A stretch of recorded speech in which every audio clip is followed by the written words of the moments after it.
Boa tarde a todos, todas. Retomamos, então, nosso percurso. E agora, nessa etapa, temos o prazer de ter entre nós o professor Alcir Pécora, que vai apresentar a sua conferência sobre a escravidão nos sermões de Antônio Vieira. Uma rápida apresentação do professor Pécora, professor titular da área de Teoria Literária, do Departamento de Teoria Literária do Instituto de Estudos da Linguagem da Unicamp. Atualmente, inclusive, é diretor da IDEA, que é análoga ao Instituto de Estudos Avançados da USP. Então, a IDEA é o Instituto de Estudos Avançados da Unicamp. Membro da Academia Ambrosiana de Milão. Cursou artes plásticas, educação artística em 74, depois curso de ciências humanas pela Unicamp e linguística em 1976, entrou como docente na Unicamp em 77 e lá defendeu mestrado em teoria literária em 80, doutorado depois na USP em 90, com uma tese que ficou muito importante para todos nós, né, que é o Teatro do Sacramento, a unidade teológico-política retórica nos sermões de Vieira. Teve, inclusive, várias reedições. Livre docente pelo Unicamp em 2000. Também, nessa ocasião, escreveu um livro chamado Máquina dos Gêneros. Né? Depois, pós-doutorado em Roma e também curou, entre outras coisas, né, a edição de Sermões de Vieira e de outras obras dedicadas a esse tópico. Então, agradecemos muito ao professor Alcir por estar aqui novamente entre nós e bom proveito a todos. Obrigada. Bom, obrigado, Marina. Boa tarde a todos. Bom, eu vou falar aqui sobre justamente esse tema, a escravidão nos sermões do padre Antônio Vieira, né?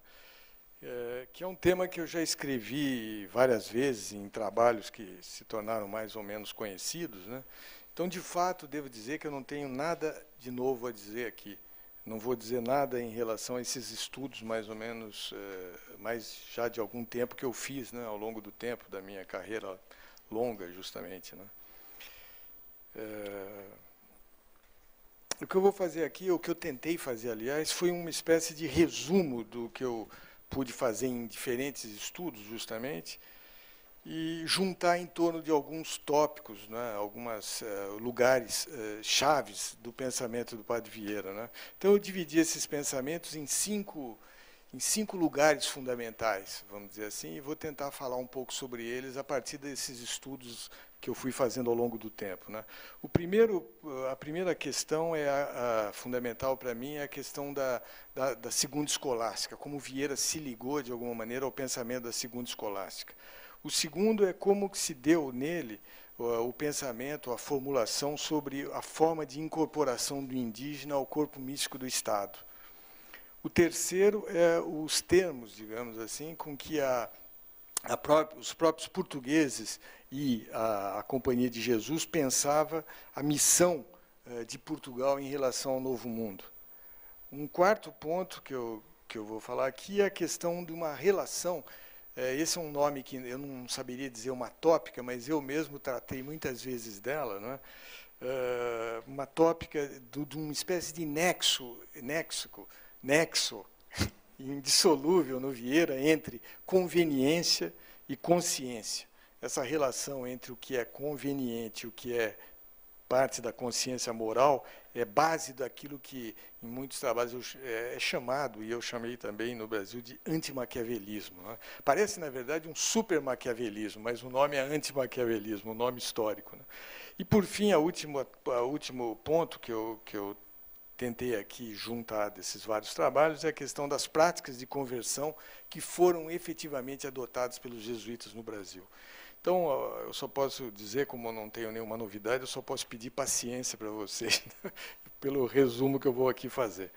Bom, começando pelo primeiro ponto, é preciso deixar claro que muito do que se tem atribuído ao longo de muitos trabalhos feitos no Brasil, em Portugal e no resto do mundo a uma visão de Vieira sobre o índio é apenas uma retomada de questões, não tudo, obviamente, né, mas uma parte dessas coisas foram uma retomada de questões já consideradas no âmbito da chamada segunda escolástica. Esse é um nome que os italianos usam, né? Segunda escolástica, também se fala em neotomismo, uma outra possibilidade, né? Do século anterior, portanto, ainda do século XVI. Um exemplo dessa retomada é a glosa que Vieira faz do tema da obrigação evangélica de pregar a toda criatura, é a tópica, né? Em contrapartida às teses que negavam estender a fé ao índio sob a alegação de sua pouca inteligência e capacidade espiritual. Para Vieira, como para os escolásticos, o esforço da conversão é dever religioso inalienável do conhecimento dos novos povos, seja qual for o seu grau de polícia ou razão. O indígena está incluído na lei natural implantada no homem por Deus, que o cria capaz de pertencer ao grêmio da Igreja, submeter-se ao império de Cristo, né, e alcançar a bem-aventurança. A pertença à Igreja se define, por sua vez, no interior de várias condições. A primeira delas é de que ela não pode ser entendida, esse processo de se tornar parte da Igreja, não é? Ela não pode ser entendida fora da relação hierárquica que ordena o Estado católico. A segunda é de que existe um conjunto de direitos adquiridos nesse ingresso, que os colonizadores portugueses têm de reconhecer. E a terceira é de que existe um direito natural a ser reconhecido pelos índios, o direito missionário, deduzido do mandato divino de pregação a toda criatura, o qual, contrariado, poderia dar justa causa à guerra contra ele. O dominicano Francisco de Vitória, num livro célebre dele, né, o De Índice, afirma que, citando, né, os cristãos têm o direito de pregar, de anunciar o evangelho aos bárbaros em todas as regiões. E num outro livro importante, né, justamente ele diz, no De Temperantia, se a pregação for impedida, os espanhóis podem aceitar ou declarar a guerra por causa disto, se for necessário. Por outro lado, continuando, né, se os bárbaros permitirem aos espanhóis a pregação do evangelho livre e sem impedimentos, quer aceitem, quer não aceitem a fé, não é lícito fazer-lhes guerra nem ocupar-lhes as terras. Fim da citação. Ou seja, assim como os índios não podem ser excluídos do direito natural e das gentes, tampouco podem, sob pena de guerra justa, impedir a ação missionária, causa última providenciar a vinda dos cristãos ao mundo novo. Ainda de acordo com a posição defendida pela maioria dos autores da Segunda Escolástica, o padre Vieira vai supor legítimas certas formas de organização política dos índios, bem como o direito de que mantenham consigo a posse de seus bens. Essa admissão de polícia e propriedade, digamos, embora bastante condicionada, bastava para impedir que se tomasse, por justa causa de escravidão, a recusa das tribos de se mudarem para as missões. Da mesma maneira, quando Vieira critica o cativeiro com base no argumento de que a condição natural do ser humano, criado por Deus à sua imagem e semelhança, é a de liberdade, ele não faz mais que retomar lugares comuns escolásticos nos quais a redução do indígena à situação de escravo, agravada pela coação violenta, é crime temporal e espiritual. Apenas a prédica pacífica justifica-se quando não há impedimento do direito missionário. Assim, o tema célebre, né, do pecado mortal do cativeiro, que celebrizou, entre tantos, né, o Las Casas, por exemplo, no Vieira também tem um defensor muito renhido, né, e sistemático. No sermão da primeira domingo da Quaresma, por exemplo, de 53, Vieira interpela assim o auditório no Maranhão. Cristãos, Deus me manda desenganar-vos, e eu vos desengano da parte de Deus. Todos estáis em pecado mortal, todos viveis e morreis em estado de condenação, e todos vós ides direto ao inferno. Já estão lá muitos, e vós também estareis cedo com eles, se não mudardes de vida. Um aspecto em que Vieira insiste talvez mais, mas mesmo isso é bastante relativo, né, e que os tratadistas, é o relativo aos efeitos desastrosos da manutenção dos cativeiros injustos, tanto para os senhores particulares, né, cada um dos senhores da colônia, quanto para o comum da colônia, né, os que tinham cargo, né, público, que se vê assolada, então, por várias pragas. Ele diz, por exemplo, sabeis quem traz pragas às terras? Cativeiros injustos. Quem trouxe ao Maranhão a praga dos holandeses? Quem trouxe a praga das bexigas? Quem trouxe a fome e a esterilidade? Estes cativeiros. Em carta dirigida ao rei Dom Afonso VI, em 57, Vieira é duro na responsabilização do próprio soberano. É uma carta quase impensável hoje de imaginar que se possa escrever ao soberano dessa maneira, né? Ele diz assim, Senhor, os reis são vassalos de Deus, e se os reis não castigam os seus vassalos, castiga Deus os seus. A causa principal de se não perpetuarem as coroas nas mesmas nações e famílias é a injustiça, ou são as injustiças, como diz a Escritura Sagrada. E entre todas as injustiças, nenhumas clamam tanto ao céu como as que tiram a liberdade aos que nasceram livres, e as que não pagam o suor aos que trabalham. E ele agrava ainda essa fórmula, né, duríssima, já dirigida ao rei, não é? Quando ele fala de que esse tipo de castigo, de praga decorrente do cativeiro, absolutamente não está imune nem mesmo à descendência real. Ele diz assim, com grande dor e com grande receio de a renovar no ânimo de vossa majestade, digo o que agora direi. Ele está falando isso de renovar no ânimo de vossa majestade, porque ele acabou, o rei, de perder 2 filhos. E ele diz assim, digo o que agora direi, mas quer Deus que eu o digo. Aí é o rei Faraó, porque consentiu no seu reino o injusto cativeiro do povo hebreu, deu-lhe Deus grandes castigos, e um deles foi tirar-lhe os primogênitos. Ele fala isso para o rei que acabou de perder o primogênito, né? A figura deste castigo fatal aplica-se cruelmente ao presente da rainha-mãe, que em 1653, justamente, perdera o filho mais velho, Dom Teodósio, de que Vieira era o preceptor, e a primeira das filhas, a infanta Dona Joana. O jesuíta explica ambas as mortes pelo beneplácito real diante de leis citando Vieira, larguezas demasiadas na matéria dos cativeiros dos índios. Também em seguimento aos tratadistas, Vieira vai se... Quer dizer, esse tipo de coisa mais dirigida diretamente ao soberano, é claro que os escolásticos não dizem, né? Mas ele, digamos, aplica um pouco dessas circunstâncias anteriormente dadas, né, do ponto de vista teológico, como a absoluta injustiça do cativeiro, né? Também em seguimento aos tratadistas, Vieira vai se manifestar contrário à coação violenta dos índios, que considera não apenas ilegítima, mas principalmente ineficaz.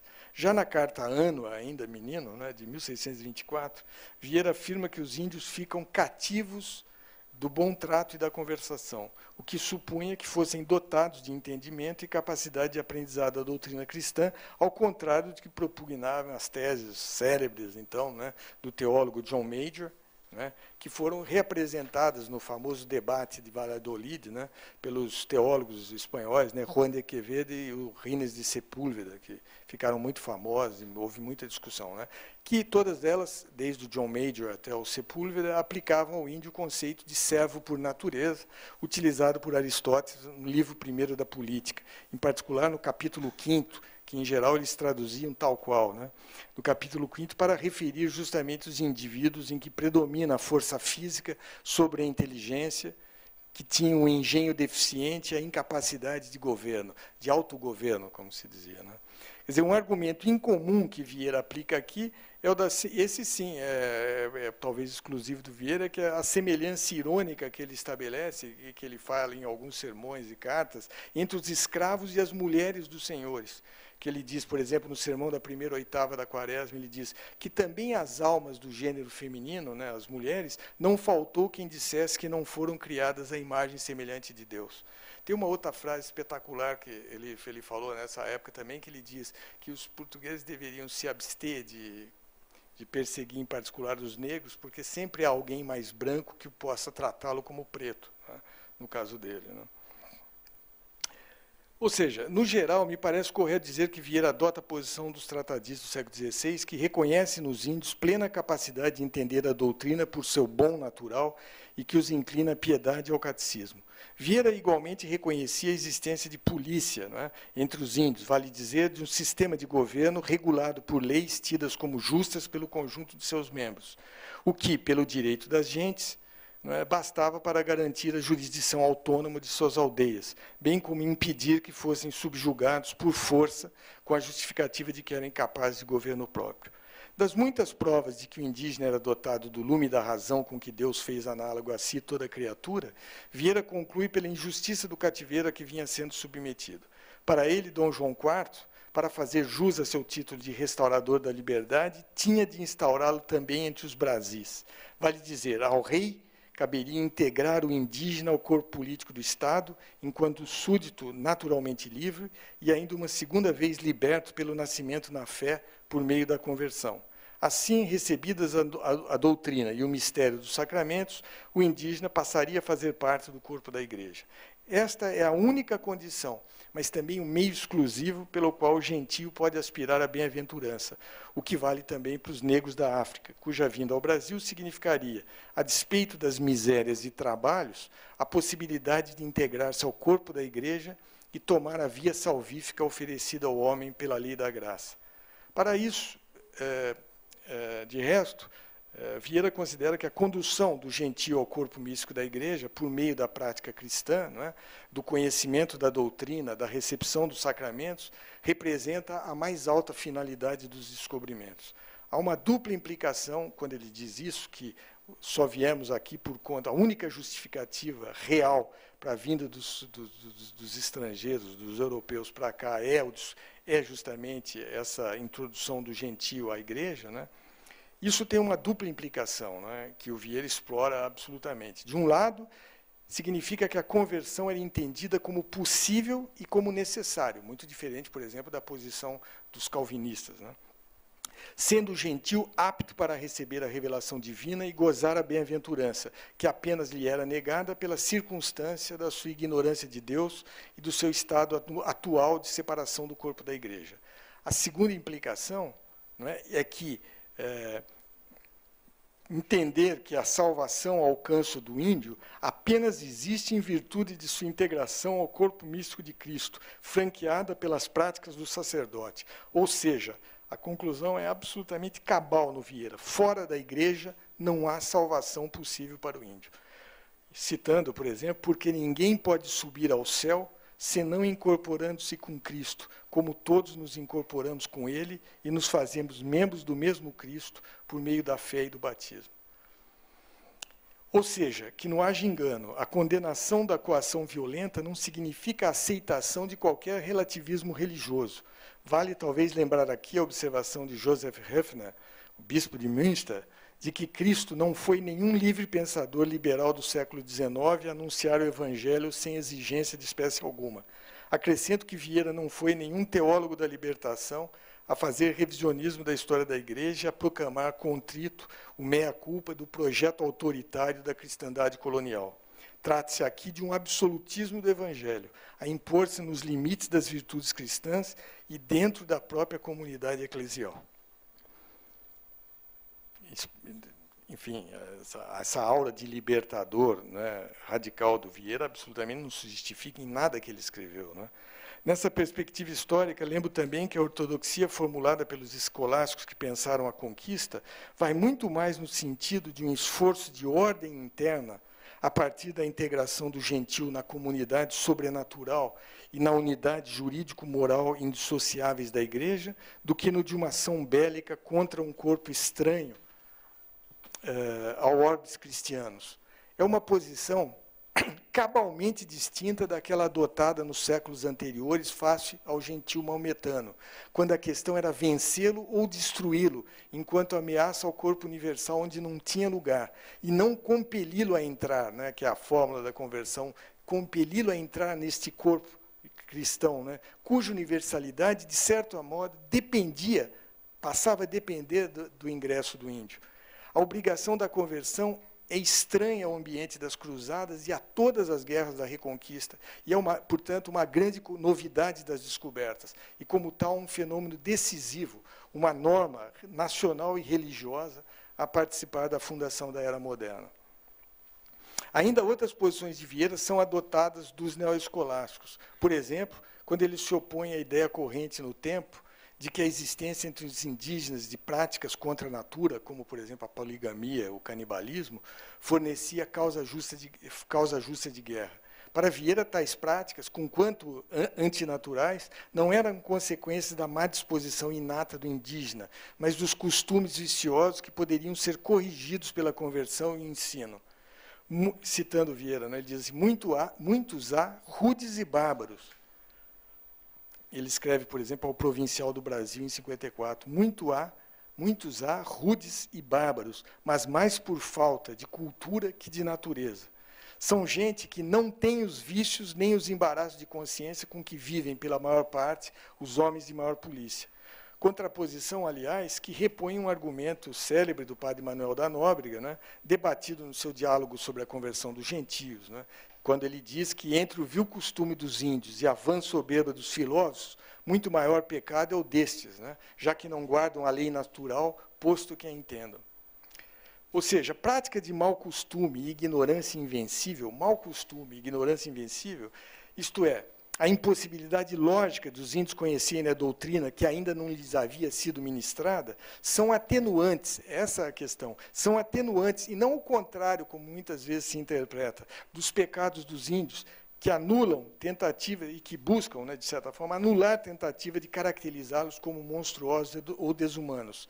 Sem horror, aliás, Vieira conta que índios das nações que viviam na Ilha dos Joanes, né, a atual Marajó, né, o Vieira diz assim, ao tomarem nome, segundo a prática que tinham, quebraram a cabeça de 13 padres, e depois de mortos os assaram e comeram como costumam.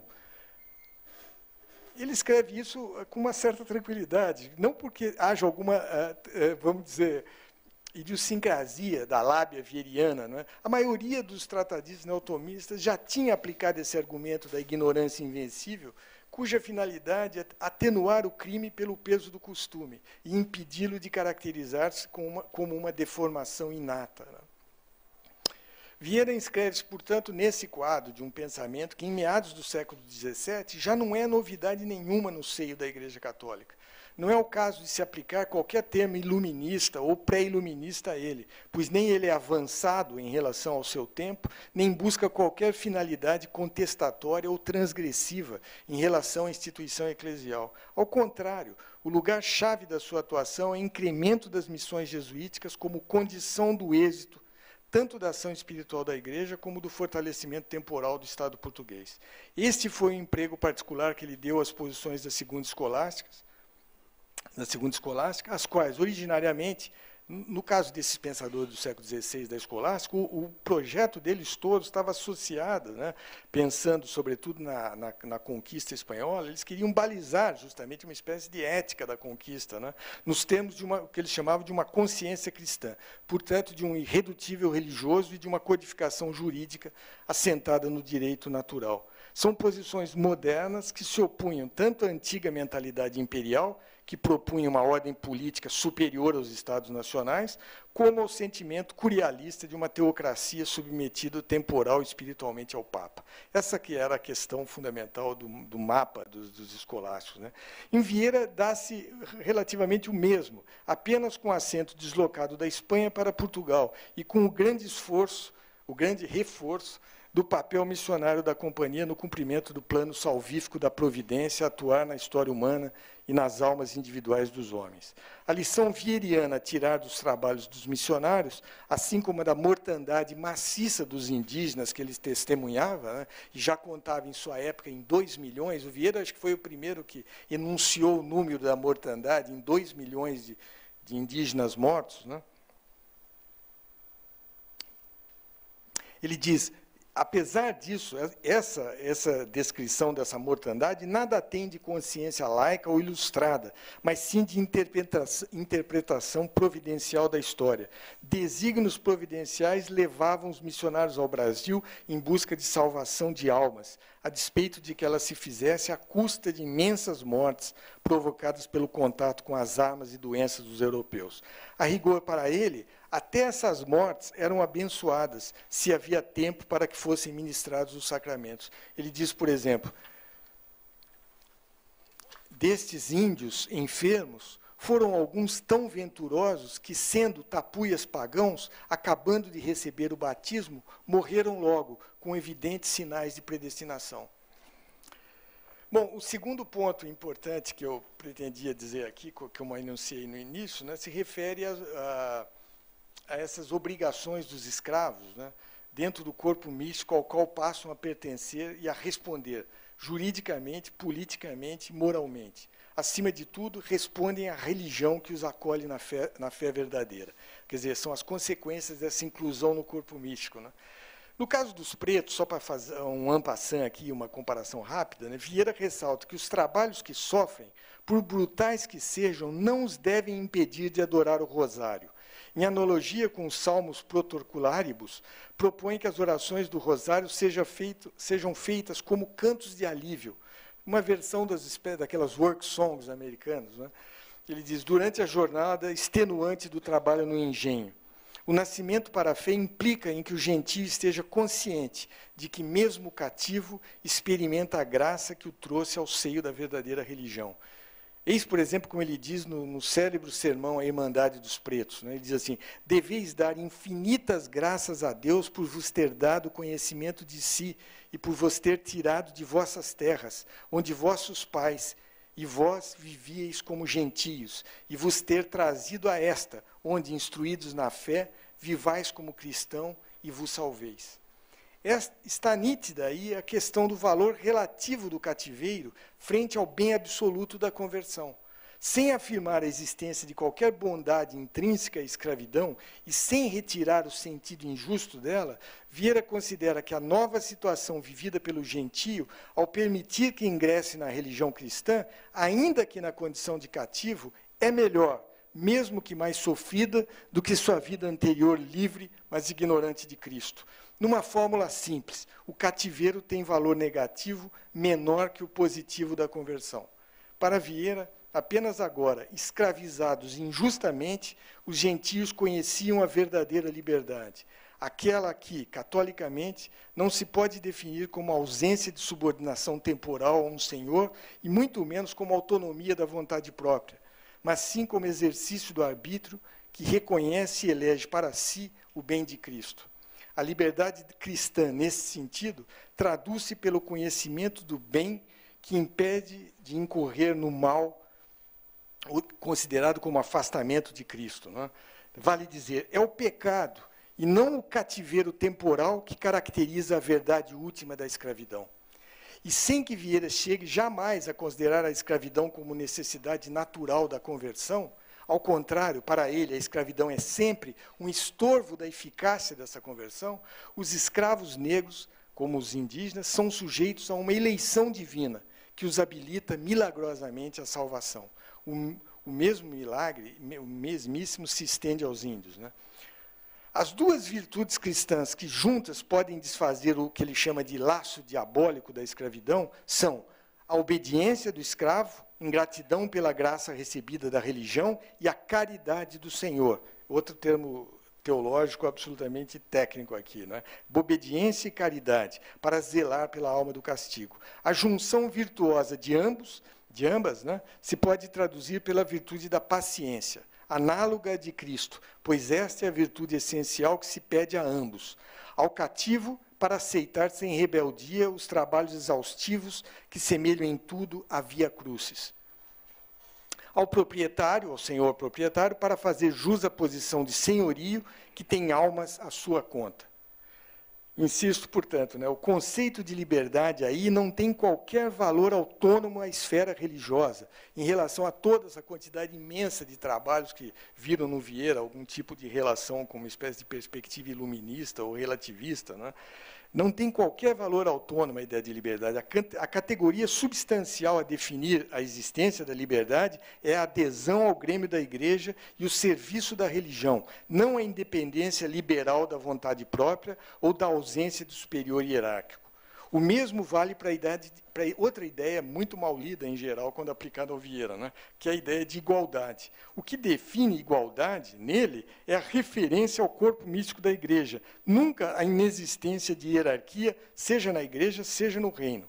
O que, de resto, se houvesse, seria uma iniquidade, uma vez que, considerados catolicamente, os homens são desiguais por natureza e a justiça está em manter a proporção relativa que ocupam no interior do organismo coletivo. Vieira, portanto, está próximo dos seus pares do século XVI e XVII, não dos ilustrados e liberais dos seguintes. Os argumentos que levanta são afins aos, por exemplo, do jesuíta Luiz de Molina, que defende, citando, que a escravidão sob domínio cristão conduz ao bem espiritual dos escravos e que, citando, é um ato de liberdade comprar a liberdade deles para que se tornem cristãos. Entretanto, tanto Vieira como Molina não duvidam que seria vantajoso trocar o penoso processo do cativeiro pela conversão advinda do puro zelo missionário.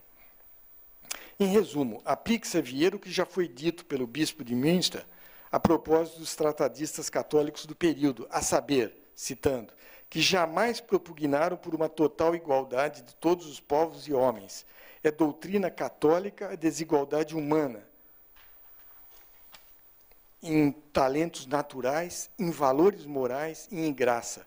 O ponto em que os homens se igualam é apenas o de que todo ser de rosto humano é um filho remido de Jesus Cristo, o que significa que todos, por efeito natural da criação, né, e pela graça de Cristo, são igualmente aptos para a salvação.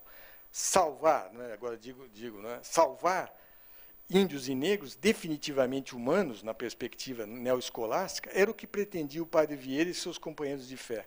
A redução do gentio boçal, como ele dizia, a membro da igreja hierárquica, com finalidade política comum ao corpus místico do Estado cristão, era a melhor medida da liberdade e de igualdade a que podiam chegar. Bom, o terceiro aspecto, né, a considerar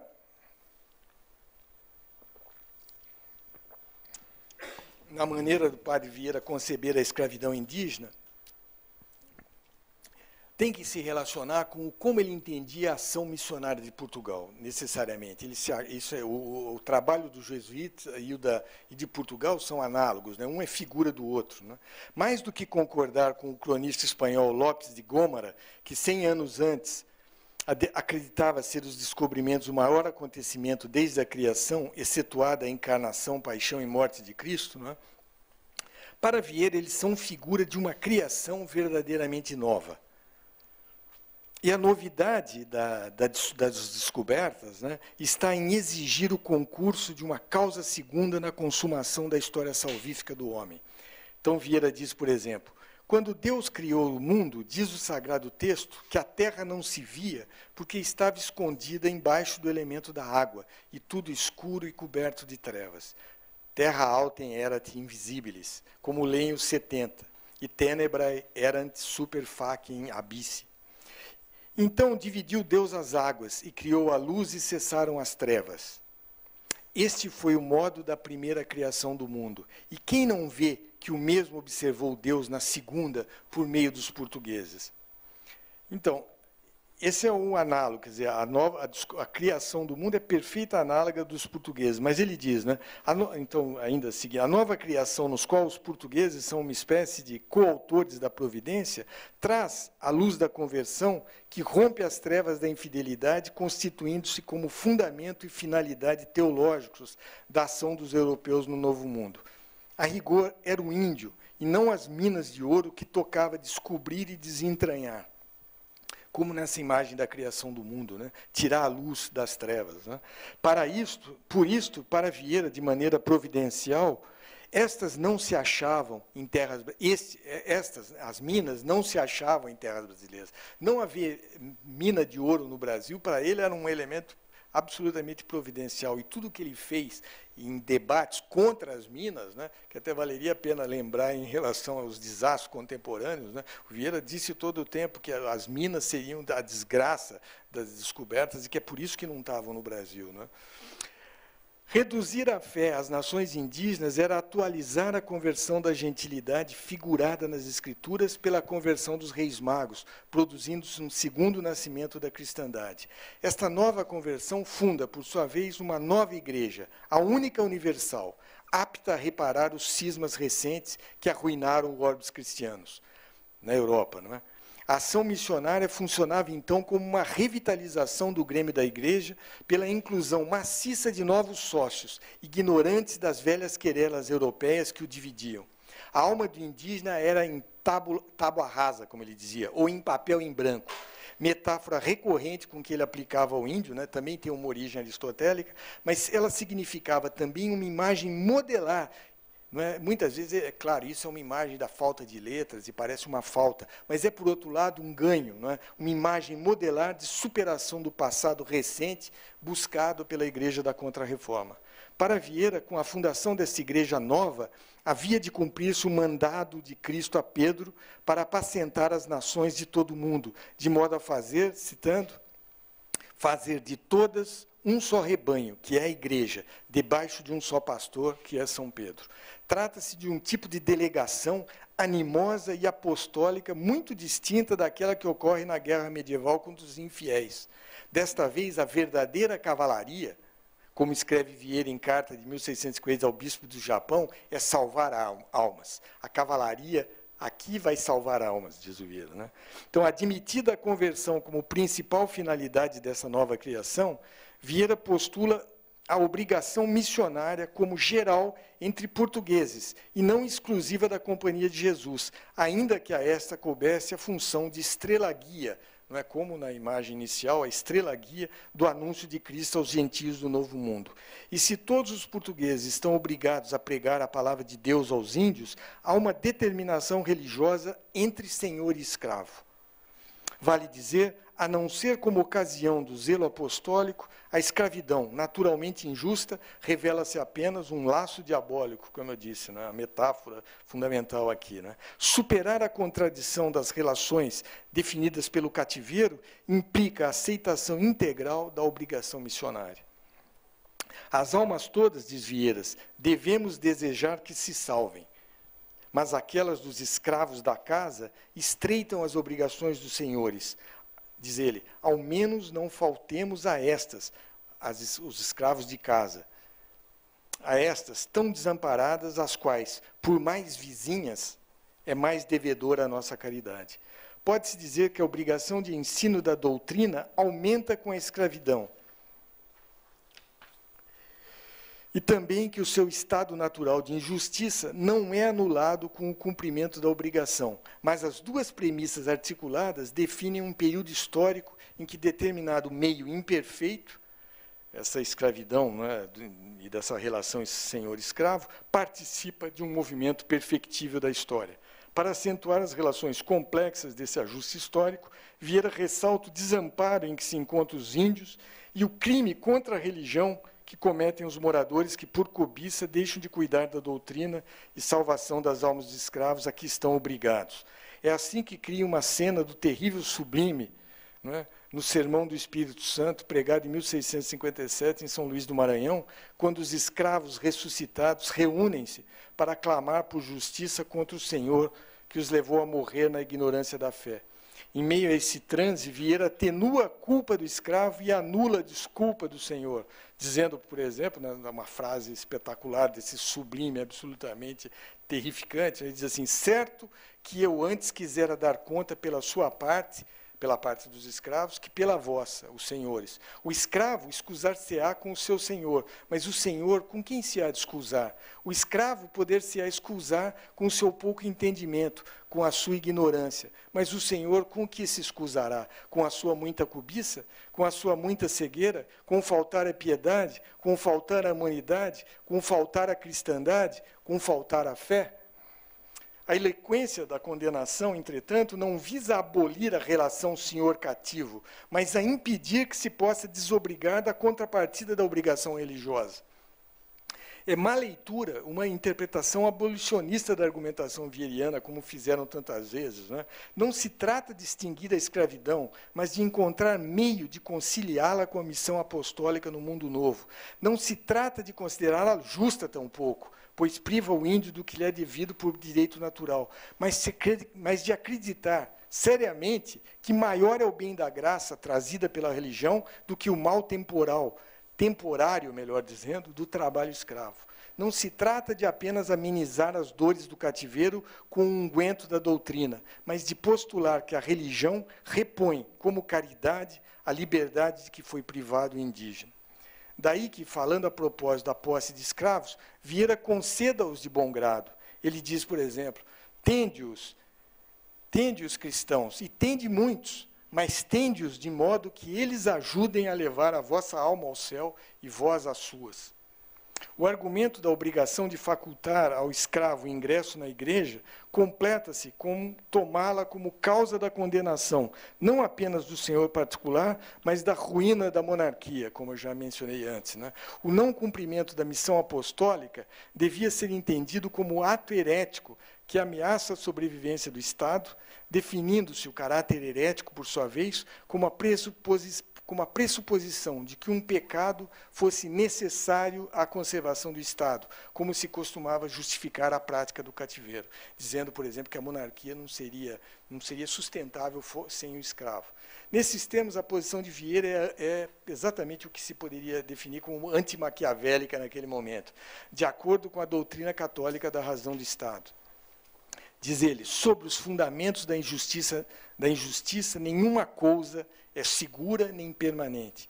A tirania, definida escolasticamente como uma correlação viciosa da monarquia, que seria prudente, também se caracteriza pelo abandono da alma a seu cuidado, a seu próprio cuidado, né, ou falta de cuidado, o que ameaça o corpo inteiro do reino, e, em particular, a sustentação da coroa pelo rei, esquecido das suas obrigações.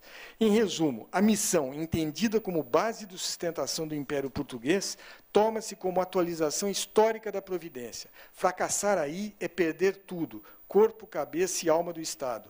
Acertar é conduzir a história as alegrias do que Vieira imaginava como o quinto império do mundo, espécie de paraíso terreal, no qual cada um dos membros se reconhece como indivíduo e como membro da comunidade eclesial e política, expandida e reunificada, fazendo coincidir a bem-aventurança com os bens da fortuna. O quarto ponto que eu tinha mencionado, né, talvez seja aqui o mais difícil deles, né, e que é aquele que eu mencionei antes, que é exatamente a tentativa de articulação que o Vieira faz, de articulação entre as noções de conveniência e de consciência, o que talvez possa parecer bastante paradoxal, né? Mas é exatamente aí que vai operar o Vieira, de tal modo que agir com justiça face aos índios significaria igualmente tratar com eficácia os negócios terrenos. É fundamental em Vieira esse tipo de argumentação, que busca acomodar aspectos temporais e espirituais, evidenciando os frutos histórico-políticos advindos da correta semeadura ético-religiosa. A propósito desse esforço de acomodação dos interesses espirituais e temporais, há muitos equívocos a superar. Mais de uma vez se tem dito, de todos os lados possíveis, né, que a perspectiva vieriana racional, favorável à libertação dos escravos, entendida também como reconhecimento de uma suposta alteridade indígena, entra em confronto com as condições reais das práticas de exploração colonial e o induz a Vieira, né, a posições contraditórias, em que uma perspectiva, digamos, chamada, né, de progressista, vê-se obrigada a concessões que a acabam contrariando. Essa forma de considerar o assunto do índio em Vieira busca ela própria conciliar dois paradigmas, a saber, o catolicismo liberal, pós-ilustrado, e o socialismo de inspiração marxista, ambos absolutamente estranhos aos termos válidos para Vieira e, de resto, para o século XVII. Para deixar de lado a crítica óbvia do anacronismo e entrar a fundo na formulação do jesuíta, não é? O principal é perceber que a acomodação entre consciência cristã e conveniência política é uma tópica global em Vieira. Tópica global, eu digo, nos termos aristotélicos. Ou seja, não há argumento que não reponha isso. Quer dizer, não há forma de supor nenhum argumento de Vieira que não estabeleça esse mesmo propósito de um ganho conveniente político com a adoção das práticas cristãs. Isto é, uma tópica global que regula toda a aplicação de seus argumentos a qualquer assunto, e nem de longe está restrita a um confronto entre o ideal religioso, supra-histórico, e a condição externa das práticas coloniais, como as condições reais, digamos, em que esse ideal se implantaria. A formulação de seu projeto missionário nunca se dá em chave exclusivamente espiritual ou de idealização pós-romântica, no sentido de que os bens da humana cristandade possam dispensar-se de responder às duras práticas terrenas. Ao contrário, os seus sermões apresentam-se sempre em vista de questões muito concretas, incluindo-se aí as injunções econômicas em que pretendia sempre intervir. Não é à toa que, até nesse sentido, o Sérgio, né, colocou o Vieira entre os economistas, primeiros economistas portugueses, né, está lá o Vieira. Né. É verdade que isso tendeu a chocar o espiritualismo burguês, que o leu sempre espantado com a mistura de religião e negócios em seus sermões. Contudo, tanto é que as versões do século XIX dos sermões estão todas adulteradas, todas elas cortam os sermões, né, exatamente por isso. Né. Contudo, não há nada mais estrutural neles. De um ponto de vista historicamente mais razoável, as condições práticas da colônia ou da vida política, enfim, são o lugar próprio em que Vieira dá forma final aos seus argumentos. Na chave teológica do período, o seu projeto missionário não pretende ser apenas espiritual ou afinar-se por um diapasão idealista em que os bens da eternidade cristã estão propostos sem a circunscrição de práticas. Ver em Vieira, ver, é um verbo importante, ver, né, em Vieira, implica antes em atender o que ele chama de cegueiras da terra. O sentido básico, tem uma passagem fantástica em que ele conta do Evangelho, né, que depois que o Cristo morre, os evangelhos estão todos olhando para o céu, esperando um sinal qualquer que venha para indicar o que eles devem fazer. E o Vieira e o Cristo ali reaparece para eles na forma, né, ali diz: o que vocês estão fazendo olhando para o céu? Ali numa forma disfarçada: nós estamos buscando um sinal. Ele fala: vocês não têm nada que olhar para ele, o que você tem que olhar é a cegueira da terra. Só aí há um caminho, né? O sentido básico dos sermões, retórico, em seu significado próprio, que visa mover o seu auditório, agir sobre ele, para que este age em conformidade com a sua pastoral, obriga, desde o princípio, a consideração dos lugares comuns estabelecidos nas diferentes circunstâncias em questão. Mesmo a posição mais contrária aos interesses dos colonos, a mais difícil que podia ser de prevalecer, aparentemente, portanto, a mais idealista, é formulada por Vieira a partir de suas situações absolutamente concretas. É a percepção aguda dos interesses em jogo que o leva a adotar as posições de maior ou menor confrontação com os coloniais, ou com o Conselho Ultramarino, ou com o rei, e não apenas crenças ou ideais a priori, a salvo das circunstâncias. Vale dizer, o paradigma discursivo vieriano assenta-se no caso, e não na pura ideia anterior ou indiferente ao real. A conciliação dos mundos material e espiritual é o que há de mais a priorístico em seus sermões. Se puder ter um a priori, o a priori é a conciliação possível entre o real, entre o temporal e o espiritual, e não, digamos assim, a surpresa diante das condições difíceis do temporal, né?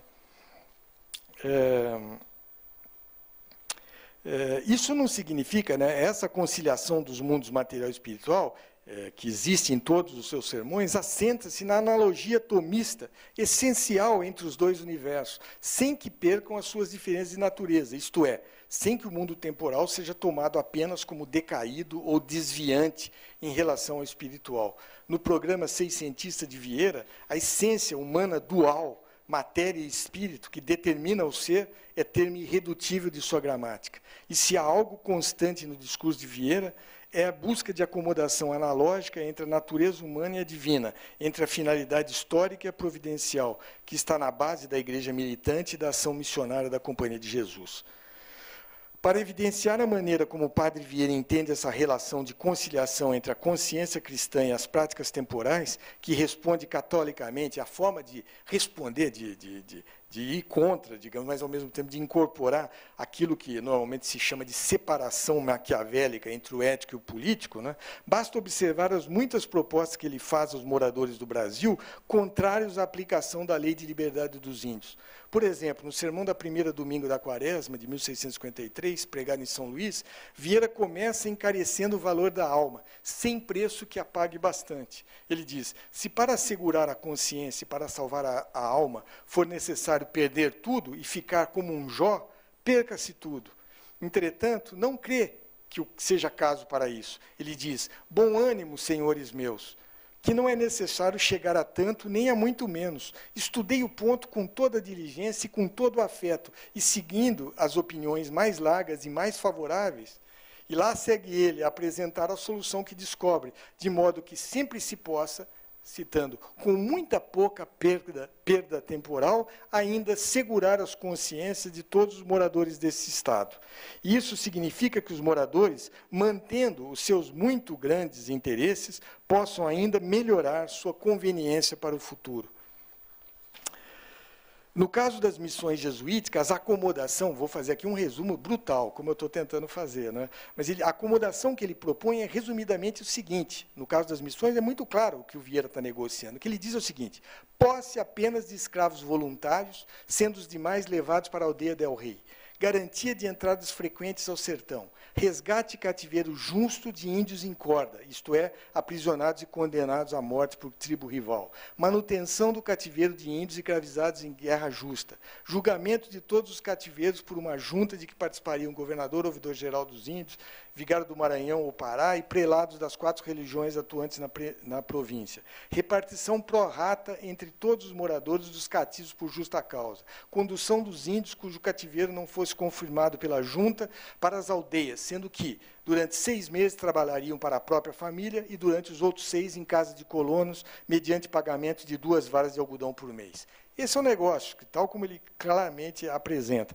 Da aceitação da proposta, seguindo o padre Vieira, decorreriam vários bens para os moradores. Ficar, citando, com as consciências seguras, tirar de suas casas esta maldição de servir-se com suor e com sangue injusto, haver muitos resgates, com que se tirarão muitos índios que de outra maneira não os haverá, ou seja, se eles adotarem essa posição, podemos fazer muitas outras reduções, mas se não fizerem, nós não permitiríamos outra. E, por último, ter uma proposta digna de ir às mãos de Sua Majestade, que aprove e confirme por proveitosa e justa. Proveitosa e justa, essa é a questão. Ou seja, trata-se de encontrar uma acomodação entre salvação espiritual, ameaçada pelo pecado do cativeiro injusto, e a manutenção de certa prática do mesmo cativeiro, desde que agora regulada por disposições de justiça jurídica e teológica. O mesmo propósito de ajustar as razões do Estado e da religião manifesta nas 19 medidas que, em carta de 1654, Vieira propõe a Dom João IV. Interessa, no caso, menos relacioná-las, não vou fazer isso aqui, né, do que observar como ele aplica a tópica da conveniência. Ele diz assim, ó, aqui não se trata só do justo. A frase é magnífica. Aqui não se trata só do justo, senão também do justificado. Vale dizer, ao zelo espiritual e ético deve somar-se a conveniência temporal, ou, de outra maneira ainda, a eficácia dos negócios necessariamente participa do zelo da fé. A tópica da conveniência também se encontra em todos os seus discursos ao rei e aos grandes do reino. Em geral, apresenta como justificativa da necessidade de mudança de uma disposição qualquer sobre as missões, que a experiência tem mostrado, isso é uma fórmula vieriana, a experiência tem mostrado insatisfatória ou inexequível, de modo a dar-se remédio eficaz, o mais conveniente e praticável à questão. Esse é o termo vieiriano, mais conveniente e praticável, né, a questão. Vieira também lança a mão desse tópico como prova da temperança e da boa vontade de sua própria posição, em tudo disposta à pacificação dos portugueses do Brasil, enquanto estes, ao contrário, tomam decisões tão desleais em vista do bem comum do reino, como heréticas em relação à Igreja, fazendo do Maranhão e Pará o que ele chama de uma Rochela de Portugal. Está falando de Rochelle, na França, onde tem um grande lugar foi tomada, né, a famosa cerco de Rochelle, né. É sobretudo na armadilha deste último ponto, né, que caem a grande parte dos analistas que julgam que Vieira cede de suas convicções diante das dificuldades da realidade colonial, pois é exatamente esta ideia que ele pretende demonstrar ao rei, a de sua própria tolerância e condescendência, em contraste com a teimosia cobiça dos moradores. O topos da conciliação faz pensar que sempre esteve disposto a transigir e a encontrar uma solução comum para o assunto, e que furtar-se a ela é facciosismo e sem razão da parte exclusiva dos moradores. Esclareço, aqui é fundamental dizer isso, que eu não penso que Vieira esteja sendo falso em nenhum único momento dessa argumentação. A sua disposição casuísta está sustentada na concepção teológico-política de que, havendo ou não resistência dos moradores ao projeto das missões, o bem comum da República é análogo ao projeto de salvação da comunidade religiosa. Isso equivale a crer que a verdade da consciência moral e da reta prática cristã não poderá se opor a uma acomodação que produz um desdobramento eficaz da história da monarquia cristã. Ou seja, para dizê-lo numa forma simples, deixar de conciliar ou de acomodar é abdicar do que, jesuiticamente, é inabdicável, a eficácia histórica da pastoral missionária. Assim, quando Vieira anuncia publicamente o mea-culpa da muita conciliação que tentara das suas posições com a dos moradores, ele constrói, de fato, uma grave acusação, mas não para si mesmo. Essa é uma meia-culpa completamente, com um sentido inteiramente diverso do que tanta gente interpretou. Ficam acusados, isto sim, os que, apesar de tanta demonstração de boa vontade e desejo de concórdia por parte dos jesuítas, ainda permanecem teimosamente apegados à sua falta de piedade, à sua cobiça invencível, à sua prática facciosa, indiferente a Deus e às leis do reino. O que parece remorso é a acusação de que nada basta para contentar o vício dos falsos cristãos do Maranhão. A culpa dele, Vieira, é tão somente a única culpa que ele atribui para si é do excesso de zelo e de desejo de concórdia.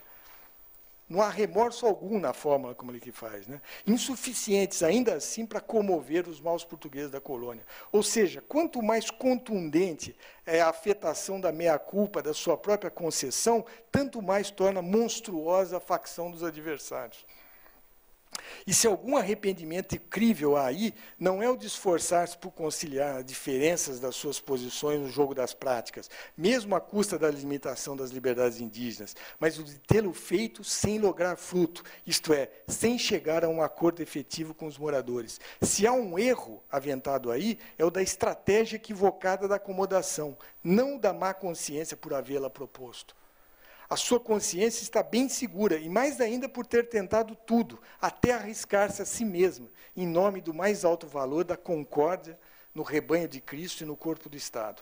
Ao redimensionar a questão dessa maneira, gostaria de deixar bem claro, mais uma vez, que a este trabalho, né, não interessa absolutamente demonstrar o grau de moralidade ou de falsa consciência, seja de Vieira, seja da Segunda Escolástica, seja da Igreja Colonial. Bem ao contrário, a imagem de orador de Vieira surge aqui como um perfeito exemplo da moralidade eclesiástica, tal como se possa supor plausível no século XVII. Pretender a condenação do jesuíta ou desculpar-se por ele parece tão anacrônico e revisionista quanto reclamar para ele, que já não precisa de nós, o louvor do avanço ilustrado. Fabricar um verossímil de suas práticas e letras, conhecer as razões que as punham em funcionamento, os lugares comuns que lhes dava sentido e consistência, é isso tudo que me interessa fazer aqui. O quinto e último aspecto do tema da escravização do índio, que eu tentei resumir aqui, né, diz respeito ao método que o padre Vieira defende para a redução dos índios, né. É certo, para começar, que ele condiciona o êxito das missões indígenas do Brasil a um acontecimento fundamental. O acontecimento é o monopólio da Companhia de Jesus na condução dos negócios dos índios. Isto implica, primeiro, estabelecimento de prerrogativas legais frente às demais ordens religiosas. Segundo, numa jurisdição independente das aldeias, sem interferência do governo da província, a não ser em tempo de guerra e ainda assim sob condições restritas. Para demonstrar a necessidade do governo português atender ao primeiro ponto, justamente esse do monopólio da companhia, os argumentos que emprega com mais frequência são o da falta de letras dos índios e do pouco zelo das outras religiões, ambos já empregados por Nóbrega, devo dizer, não há nenhuma novidade vieriana aqui. Assim, ao escrever a Dom João IV, em 1655, sobre a dificuldades que os padres da companhia estavam encontrando para converter os tupinambás, atribuía, sobretudo, a presença de maus religiosos, como ele diz, entre eles. Já em relação ao ponto da jurisdição independente das missões, em relação ao governo temporal, o argumento básico que Vieira utiliza é o da experiência. Esta demonstra que a submissão das aldeias del rei ao governo da província deixa os índios à mercê de uma cobiça que explora os seus corpos até a morte, abandonando qualquer assistência às suas almas. Como forma de impedir os crimes, Vieira exige para a companhia o governo temporal e espiritual das reduções, de que julga, portanto, depender o êxito do que ele chama de nova vocação da gentilidade, o novo chamado, como o quadro anterior, dos Reis Magos. Aos jesuítas cabem as duas chaves, ou duplo gládio, se nós quisermos pensar qual é a verdadeira metáfora teológico-jurídica que ele está implicando aqui, Ele diz assim: por isso é necessário que as chaves sejam duas e que ambas estejam na mesma mão, uma com que Pedro possa abrir as portas do céu e outra com que possa aferrolhar as portas do inferno, uma com que possa levar os gentios a Cristo e outra com que os possa defender do demônio e seus ministros. E toda a teima do mesmo demônio e do mesmo inferno é que estas chaves e esses poderes se dividam e que estejam em diferentes mãos. A conclusão é, citando Vieira, necessário é, logo, não só para o espiritual, senão para também o temporal das conquistas, que os mesmos que edificam aquelas novas igrejas, assim como têm o zelo e a arte para as edificar, tenham também, e juntamente, o poder para as defender. Portanto, os jesuítas são os edificadores das novas igrejas, e como trabalhadores que construíram o templo sob a permanente ameaça dos samaritanos, lá em Esdras, necessitam ter numa mão a espada e a obra na outra. E ele, citando Vieira, diz: e se os mesmos trabalhadores não tiverem espada com que defendem o que trabalham, não só parará, como está parada a obra, mas perder-se-á como se vai perdendo, quanto com tanto trabalho se tem obrado. E o padre Vieira antecipa a réplica dos adversários de que a espada é instrumento profano e leigo e não diz bem em mãos sagradas, construindo uma analogia de proporção entre o atual governador da província do Maranhão e Herodes, entre Belém do Pará e Belém de Judá, entre o suplício dos inocentes e a escravidão dos gentios, tudo resultando no modelo centralizador de ação adotado por São Paulo como figura da Companhia de Jesus. Por que traz Paulo em uma mão o livro e noutra a espada? Porque Paulo, entre todos os apóstolos, foi o vaso da eleição escolhido particularmente por Cristo para preparador dos gentis. E quem tem por ofício a pregação e conversão dos gentios, há de ter o livro em uma mão e a espada na outra. O livro para os doutrinar, a espada para os defender. E se essa espada se tirar da mão de Paulo e se meter na mão de Herodes, que sucederá? Nadará toda Belém em sangue inocente. E isto é o que vemos. Em uma outra analogia, quem figura a companhia, se aqui é São Paulo, lá é o pastor, que não pode esquecer a dupla função do seu cajado. Respondei-me, quem tem a obrigação de apacentar as ovelhas? O pastor. E quem tem a obrigação de defender as mesmas ovelhas dos lobos? O pastor também. Logo, o mesmo pastor que tem o cuidado de as apacentar, há de ter também o poder de as defender. Esse é o ofício do pastor, esse é o exercício do cajado. Lançar o cajado à ovelha para o encaminhar e terçá-lo contra o lobo para o defender. E vós quereis que este poder esteja em uns e aquele cuidado em outros? Não seja isso conselho de lobos. A consciência, portanto, dessa dupla função, que não se exime da ação temporal para fazer vingar a saúde espiritual do rebanho, distingue o que ele chama o pastor do mercenário, pois este, quando vê vir o, citando, né? Quando vê vir o lobo para o rebanho, foge e deixa-o roubar e comer as ovelhas. E a tais argumentos que dão publicidade às grandes dificuldades do negócio da salvação das almas, Vieira acrescenta outras, como a falta dos padres, de igrejas, de recursos, etc., que sempre preencheram o apetício, né, das cartas jesuíticas do Brasil, e não apenas as dele, todas, né, em que a maior parte são sempre petítio, né. Para abreviar o relato, pode-se dizer que os discursos vierianos, lidos como partes de uma prática suasória, historicamente delimitada, aplicam os lugares retóricos estabelecidos pelos escolásticos de forma particular. Não é? Eles se concentram nos argumentos favoráveis à criação das condições práticas que julgavam indispensáveis para a finalidade da conquista, não é? Aqui traduzidas pelo privilégio da companhia no governo independente nas missões e na prerrogativa temporal e espiritual dos jesuítas na condução do índio ao corpo místico do Estado. Além disso, é preciso lembrar que o índio em Vieira é parte de um projeto universal de avanço do exército dos novos conversos, sob o influxo do rei de Portugal e da igreja militante, ambos concebidos à imagem da Companhia de Jesus. Existem planos do Vieira, em vários textos dispersos, em todos os textos proféticos, em que os índios todos vão caminhar, vão andar por toda a América Latina, subir pela América Central, há uma conquista inteira das Américas, há um plano inteiro submetido nesse grande plano, né, do Quinto Império. Enfim, os índios têm sempre um grande destaque como guerreiros, né? Eles são à frente do exército dessa nova cristandade. Enfim, se puder dar remate um pouco extemporâneo a esse esboço, né, rígido, do retrato da escravidão do índio em Vieira, lembro que, para ele, se as missões são providência divina, com igual direito, se para ele as missões são providência divina, com igual direito é a própria força da sua oratória, que responde a essa providência. Isso está claríssimo. Os sermões, eles próprios, devem ser concebidos como providenciais.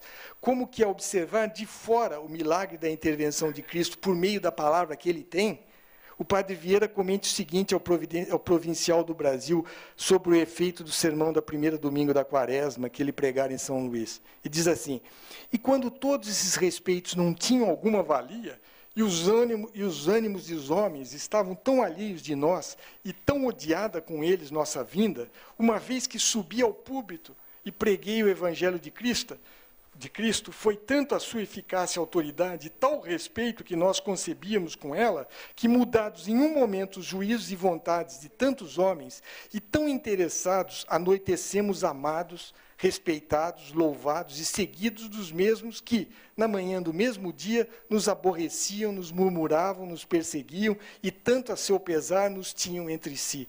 Ó força das forças de Deus! Isso ele está falando do seu próprio sermão. Ó força das forças de Deus! Ó portentosa providência do Altíssimo! Quão incompreensível sunt iudicia Dei! E aí ele diz... Quer dizer, diante disso, o que dizer, não é? Senão o quanto é extraordinário pensar hoje o poder que o jesuíta atribui à palavra e ao argumento, ainda quando lançados no meio iletrado e venal. Embora surpreendentemente, não é? Nos tempos contemporâneos, cada vez mais se fale de Deus, em nome de Deus, nada parece mais morto e enterrado do que esse Deus intelectual e cultivado do padre Vieira. Obrigado.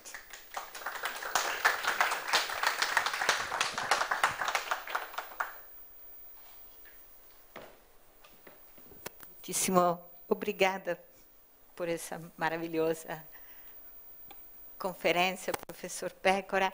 E, como anunciado, agora teremos um tempo, né, para um debate, para um aprofundamento, para... Carlos?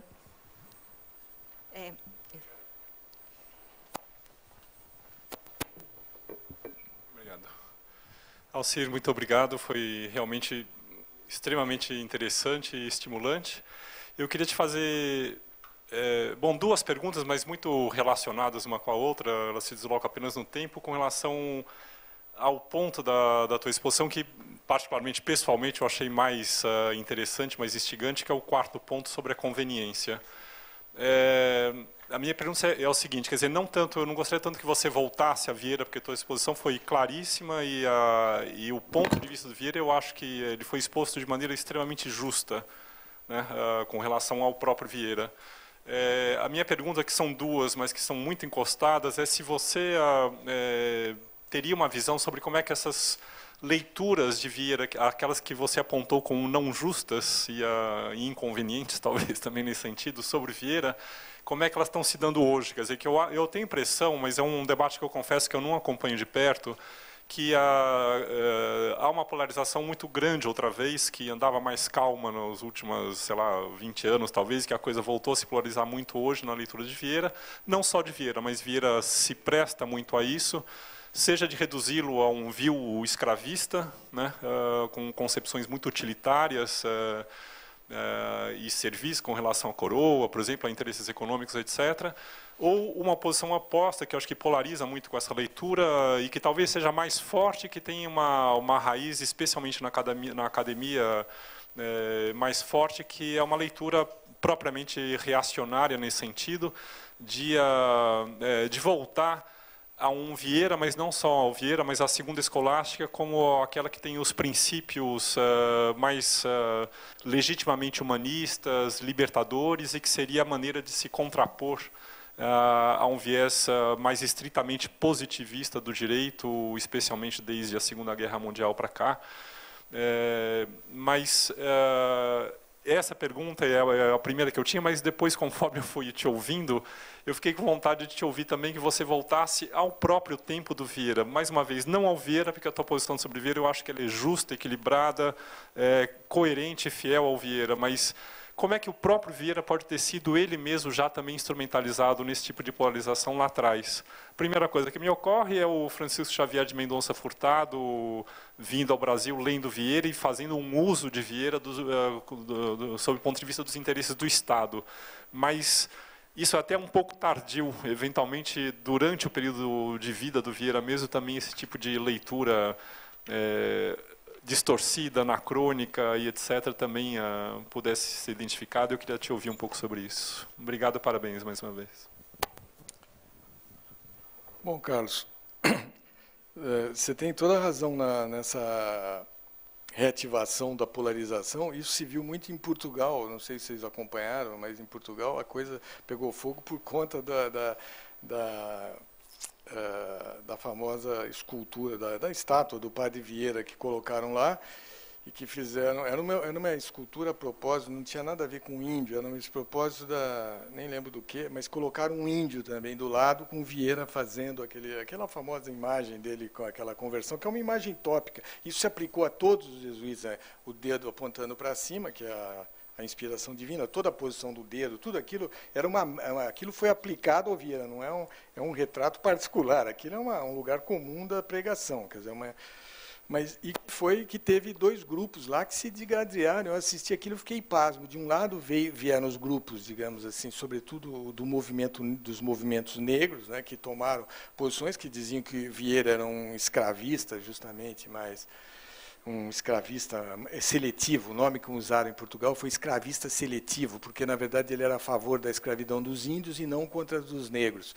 Achava que ele só era a favor da escravidão dos negros, né? Sobre isso podemos falar. Mas, do ponto de vista teórico, não muda nada entre negro e... Mas, na prática, existe grande diferença.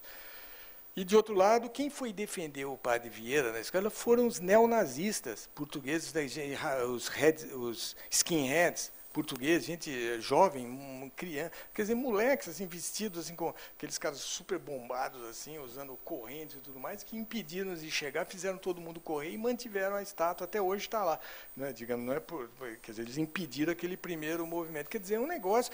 Eu ter assistido isso foi assim, um pouco esse desabafo que eu fiz no último HB, quer dizer, é uma regressão fantástica nas duas posições, porque aquilo que me parecia detestável quando eu era estudante, comecei a estudar isso, que era os nacionalismos, a disputa entre essas posições progressistas, que podiam ser tanto católicas marxistas, né?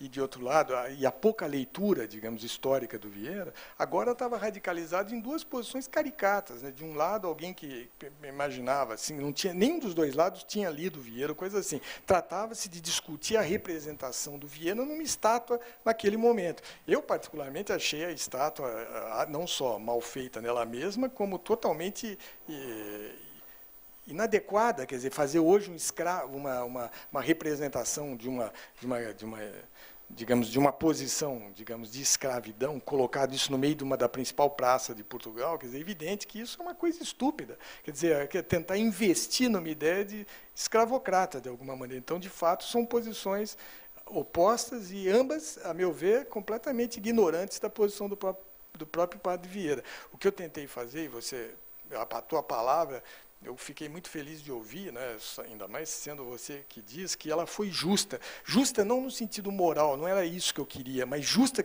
no sentido que você disse, eu imaginei, de tentar encontrar o lugar exato em que ele falava. E seja lá o que isso significa. Alguns podem detestá-lo. Muitas vezes, depois de que eu falo, às vezes, sei lá, eu me lembro uma vez que... Enfim, não vou dizer falar, mas enfim, muitas vezes parece muito decepcionante o lugar do padre Vieira, porque ele tem essa ideia, no Brasil, muito correu essa ideia do defensor de índios, Vieira como defensor da liberdade do índio. Eu disse, não faz sentido dizer isso, porque o que ele defende é a posição da Igreja Católica. Portanto, um índio tal como ele a concebia, como alguém que não tinha letra e que tinha uma alma, digamos, que precisava ser corrigida. Então, nesses termos, você pode dizer que nisso não há também nenhuma falta de sinceridade, há uma evidente crença religiosa sincera. Ele é um modelo perfeito de um pregador nesse sentido, né? Agora, nessas questões contemporâneas, eu acho que os enganos são tantos que eu não sei nem por onde começar a discutir. Por exemplo, eu tive muita vontade de entrar nessa discussão de Portugal, mas cada novo articulista, eu tinha escrito até uma parte disso, eu tentei fazer esse resumo depois, porque, como eu disse, de fato, nada disso eu pensei agora, né? Tudo coisa antiga que eu fui juntando. Eu pensei em escrever para o público lá, que tinha um amigo meu lá, que me pediu para dar uma posição, mas cada novo cara que aparecia, cada semana, um defendendo, o outro contra, era uma coisa que levava o engano para mais longe. Eu nem sabia por onde entrar mais. Eu tenho muita dificuldade em saber lidar com essas posições, é uma polarização, mas, enfim, o que se sacrifica em qualquer dos dois casos é uma leitura mais atenta, histórica. Eu acho que o primeiro perdedor é uma ideia histórica mesmo, sabe? A disciplina da história, falando aqui a Carolina, que é da história, né? Eu acho que é essa ideia, o que perdeu é o sentido da história, quer dizer, as pessoas estão fundando essas situações como lugares de confronto de posições contemporâneas sem qualquer preocupação com uma tentativa de estabelecimento dessa precisão histórica que eu tentei aqui, né? Então, nesse sentido, não sei como pensar hoje. Eu me sinto absolutamente distante entre os neonazistas e, digamos, o grupo que era contrário. Eu estou mais com o grupo contrário que queria derrubar a estátua da igreja, do padre Vieira. Eu prefiro muito mais, se fosse para escolher como padre. O Vieira se posicionaria do ponto de vista qual a maior vantagem. Eu diria, a maior vantagem é tirar a imagem escravocrata e botar abaixo a estátua. Não há nenhum porquê, não há porquê, digamos, fazer isso, mesmo porque era uma questão do grande orador. Eles poderiam ter feito outras imagens que ele colocasse Vieira sozinho, a imagem. Por que nunca ninguém mexeu com a cabeça dele, que está lá no lugar, perto do lugar que ele teria nascido, né? Aquela estátua está lá e ninguém nunca falou nada dela, porque ele está sozinho, é uma imagem dele. Mas essa representação foi completamente despropositada. Eu acho que ela só pode ter nascido numa cabeça que repunha, nos termos europeus contemporâneos, essa posição anti-imigrante, uma posição ou seja, mais em Portugal, que isso está acontecendo, quer dizer, o crescimento de uma direita absolutamente asquerosa nos lugares, entende? Então não tem, quer dizer, eles estão se servindo do Vieira de uma maneira vil, eu acho. Mesmo que ele possa, naquele momento, essas imagens que existiam na época, não representavam isso, eram imagens tópicas, não era nem do Vieira, era uma imagem era uma imagem de cultura, que representava um determinado momento da igreja. Agora, pôr isso lá no meio da coisa, e ver aqueles... Eu fiquei com um problema muito grande, Zerão. Ver neonazista defendendo o padre Vieira, para mim foi assim, quer dizer, a minha vida parecia que tinha tomado Eu passei a vida estudando um cara que agora os neonazistas que vão defender, quer dizer, isso é possível. Eu estava a fim de derrubar, então, para falar sinceramente. Mas a outra que você está vendo... No tempo dele, essas leituras eventuais no tempo dele mesmo. O tempo dele, ele já ficou muito... No tempo dele, está falando enquanto ele vivo, por exemplo. Por exemplo, no tempo vivo, que ele ficou mais... Ele ficava desesperado o tempo todo com todas as leituras que faziam dele. Isso que também é uma desgraça, porque ele ficava querendo controlar a recepção dos sermões, né? Então, a leitura que fez, aquela leitura dos que o leram como milenarista, por exemplo, isso foi uma coisa que ele ficou desesperado, a leitura como milenarista, que queriam ligá-lo ao Joaquim de Fiore, ou ao padre ao Malagrida, todas essas leituras todas, aquele padre Iquazafigo, né? É isso, Iquazafigo, né, Márcio? O padre Iquazafigo, ele ficou furioso com as leituras que o fizeram, identificando com o padre Iquazafigo, porque ele tinha a ideia de que nada do que ele dizia tinha a ver com esses propósitos milenaristas, ou, digamos, pensados, embora ele tivesse perfeitamente uma tradição, e ele se apoia em muitos lugares, ele pega lugares comuns dessa tradição joaquimita, e todas ele saqueia todas. O Padre Vieira tem uma liberdade. Tudo isso é metáfora que ele coloca articulado na sua própria gramática. Mas ele não perdia nunca de vista essa ação política, esse domínio temporal do Estado português. E, portanto, essas ideias que, de alguma maneira, pareciam espiritualistas e tudo mais, para ele era um horror. Entende? Isso valia para muitas outras posições. Por exemplo, ele também ficou furioso com um grande amigo dele que ficou daí em diante, o quarto conde de Eliceira, o Luiz, como chama? O quarto conde de Eliceira, Luiz de Menezes, Dom Luiz de Menezes, que ficou o maior amigo dele, né, que também fez uma interpretação das missões diplomáticas dele, aí no lado político, né, dizendo que o Padre Vieira não tinha fracassado em todas elas, porque essa coisa do Dom Luiz de Menezes era um cara brilhante, vocês sabem. Aquela história da Portugal restaurada, um cara brilhante, um cara genial. Ele falou assim, com grande admiração, não com maldade, mas o Padre Vieira sentiu como a maior ofensa que ele sentiu na vida, né, que foi que ele disse para o Padre Vieira, disse o seguinte, que ele era um péssimo diplomata, e ele tinha errado todas as ações que ele tinha feito, ele perdeu todas. E por que ele perdeu? Ele perdeu porque ele era inteligente demais, culto demais, e, na verdade, a diplomacia era feita por gente tosca. Quer dizer, ninguém entendia, era coisa complicada demais. Ele falou assim, quer dizer, a política é o lugar dos toscos. A posição aristocrática, Dom Luiz de Menezes, lá falando, isso é lugar de política, é lugar de gente baixa. Esse homem de uma inteligência sublime vai lá e se mete a fazer. Ele só podia errar, porque tudo que ele imaginou fracassava diante do precário das coisas. Isso daí deixou Vieira arrasado. Por quê? Porque a ideia era exatamente que ele achava... Porque isso é mortal, porque nessa perspectiva, ele podia se sentir ao contrário, glorificado. Eu falei na posição contrária, quando consideraram espiritualista. Agora, na posição contrária, quando ele parece um cara inepto, vamos dizer assim, como político. Ele ficou furioso, porque ele achava que o núcleo da ação dele era uma ação política, vamos chamar assim, que pretendia intervir para valer dentro do estado das coisas. E dizer que ele pensou mal, ou que foi incapaz de perceber o nível dos interlocutores, ou as práticas em jogo, tudo isso era a mesma coisa que dizer, de certa forma, do fracasso da oratória, né? Vamos dizer, do fracasso da oratória como um todo. Então, ele ficou abatido pelos dois lados, né? Não sei se tem alguma coisa. Eu não saberia te dizer assim com tanta precisão e de se responder realmente com grande capacidade, porque também eu não tenho estudado muito mais a fundo dessas questões. Um pouco eu falo por memória mais do que por estudo.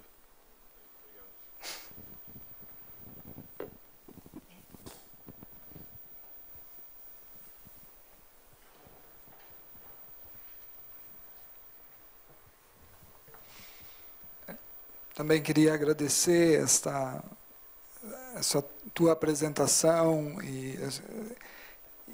e dizer que a volta ao Vieira desta maneira, com essa apropriação do léxico ou da sua gramática, como você diz, e justamente a minha pergunta vai nesta direção, né? A minha impressão é que quanto mais nos distanciamos deste léxico, desta gramática, é aquela que gera aquelas incompreensões e o reducionismo da perspectiva vieiriana. Então, essa liberdade com que você se apropria, até na sua exposição, nos 5 pontos, né, da apresentação do Vieira, a partir desta gramática, desse léxico, me parece que realmente coloca o Vieira, como o Carlos diz, a tua posição na posição justa, né, do equilíbrio da apresentação dele. Mas o que eu queria perguntar é justamente que tipo de visão há de relação entre aquilo que é próprio da escolástica barroca, né, para dizer assim, e esse léxico do Vieira, em que ele é diferente, único, e em que, na verdade, ele é devedor. Mas me parece que ele tem um tipo especial de apropriação dessa tradição. Né? Então, eu queria te ouvir nesse quesito. Bom, não, muita diferença. Quer dizer, é tributário. Eu queria dizer que ele é tributário, porque as pessoas... Eu queria dizer que, justamente, Márcio, que ele era tributário dessa gente e que ele não era nenhum homem fora do seu tempo. Ele está perfeitamente ajustado. Muita gente, muito antes dele, já tinha falado e tido posições mais avançadas que ele. Mas, nesse sentido é que eu queria marcar, mas em relação à gramática dele mais particular, claro que eu não entrei aqui, eu só falei desse tributo, quer dizer, ela toma empréstimo, mas ele tem um discurso que tem grandes diferenças, né? A primeira coisa, vou tentar falar a principal.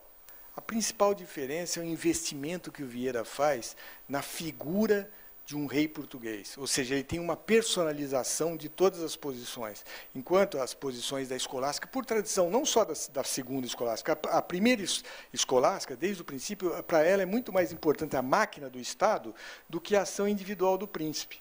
Isso é o básico. A segunda escolástica, digamos, aplica essa mesma máquina, ela torna a máquina muito flexível, né? Ela torna a máquina totalmente casuística e subordinada aos casos particulares, ou seja, ela tenta reduzir toda a diferença digamos, a um mesmo corpo. Então, essa capacidade, digamos, de ação, de incorporação de frentes diversas. Então, ele tem essa grande capacidade. Então, ela digamos, torna elásticos essas categorias e tudo mais. Mas o Vieira faz uma coisa muito diferente deles todos, que é o investimento no príncipe. Na composição da figura do príncipe, né, que é uma coisa fundamental, que é totalmente uma personificação, a figura personificada do príncipe. Que, no fundo, eu fiz um estudo das cartas, que isso eu nunca publiquei, na verdade, uma longa coisa, porque eu nunca cheguei a terminar, então nunca escrevi. Mas uma coisa que eu venho fazendo, quer dizer, fiz durante muito tempo, já nem, que é quase todas as cartas do Vieira podem ser lidas como cartas de conselho de príncipe. É impressionante. A carta que ele escreve, ele não tem cartas pessoais. O Vieira, a coisa mais... Quando a irmã dele morre, ele faz carta para o príncipe. Ele não tem uma lágrima pela mulher, não há nada nele que não seja uma coisa pública. Ele escreve epístolas o tempo todo. Não é? Então, e nessas epístolas, todas, elas são a composição de uma figura. Né? E essa figura, eu até usei uma imagem que ele usou, que, na verdade, a carta busca, de certa forma, sanar. Eu fiz uma relação que eu não... Vejam vocês se é própria. Né? Quer dizer, ele fala todo o tempo que o que a carta quer é ultrapassar uma espécie de doença grave que se instaura e quando as duas pessoas estão distantes. E essa enfermidade, como que ele chama, é uma enfermidade do silêncio. Quer dizer, o distanciamento das pessoas instaura essa espécie de distância, não é, que é eloquente no seu silêncio. Não é? Então, quando ele escreve as cartas, ele quer superar, de alguma maneira, age como terapêutica, como uma cura dessa coisa. Mas quando, na verdade, todas as cartas são escritas por príncipe, todas são conselhos de príncipe, na verdade... O grande silêncio que ele quer superar é a falta dessa figura do príncipe. O tempo todo ele está invocando essa figura, então é como se fosse uma convocação desse líder, digamos assim, que deve surgir e conduzir o duplo Gládio, vamos dizer assim, né, como eu falei aqui. Né? Então ele tem essa espécie Esse lado, eu diria assim, para ser bem radical na diferença, o que é claro que isso é matizado, mas falando de uma forma bem simples, eu diria que essa personificação e esse investimento na figura de um príncipe, né, que tem, portanto, o caráter messiânico forte, né, é bastante diferente no tom das coisas escolásticas. Está no conjunto. Sim.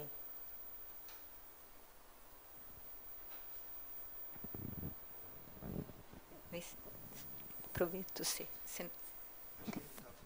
Não, tá. É que eu estava vendo se tinha outras pessoas querendo falar. E eu queria comentar uma coisa também, aliás, várias. Né? Eu fiquei muito também impressionada e agradecida, né, como sempre.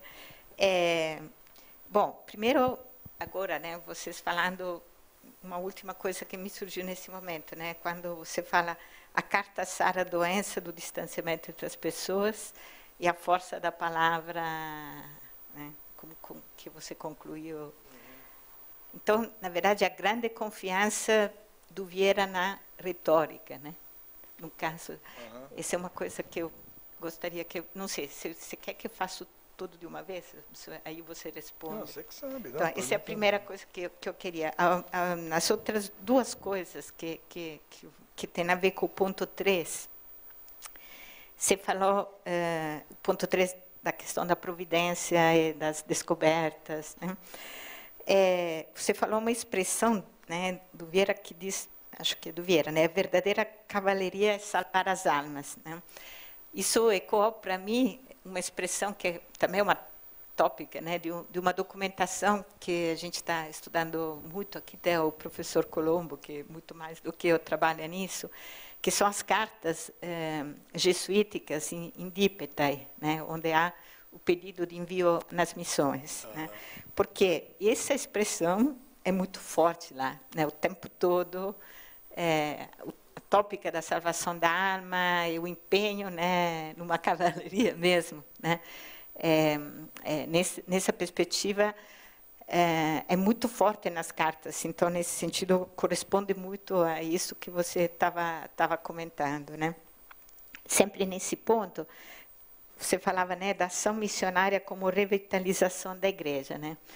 E a realização de uma nova igreja. Aí eu lembrei aqui uma coisa um pouco mais específica, mas que tem a ver com o autor italiano, o Ludovico Muratori, o Cristianesimo Felice. Ele vai escrever o livro, mais tardio, evidentemente, do que o Vieira, sobre as reduções jesuíticas do Paraguai como a revitalização da igreja, né? Uma nova igreja que está nascendo nas reduções. Haveria, por acaso, uma leitura, quer dizer, o Muratori teria lido o Vieira de alguma forma, teria uma influência do Vieira nessa visão do Muratori? Eu pergunto. Bom, não saberia dizer, mas já se falou disso alguma vez, mas eu não tenho certeza. Eu acho que o sentido geral do que o Muratori falou vai num sentido bastante diverso do Vieira. Eu acho que ele se encaminha na direção justamente de uma separação do Gládio.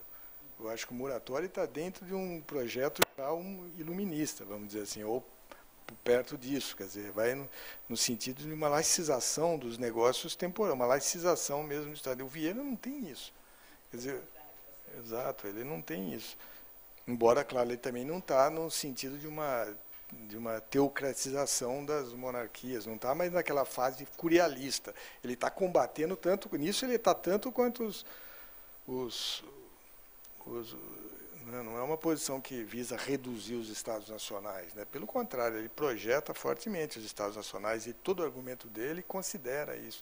Então, acho que o Muratori, acho que não, mas dizem, e parece que existem hipóteses fortes de que o Muratori teria lido. Eu já vi essas referências a alguns trechos mesmo do Vieira, mas, claro, é uma interpretação particular, não tenho nenhum dado. Mas ele poderia ter lido, porque o Vieira foi traduzido, a própria Cristina da Suécia pagou a tradução, então, portanto, é evidente, ele poderia ter lido, se circulasse por ali, né? Mas não tenho nenhuma reflexão particular sobre isso. Mas o que você tinha perguntado antes? Da força da retórica. Da força da retórica. Bom, isso é incrível.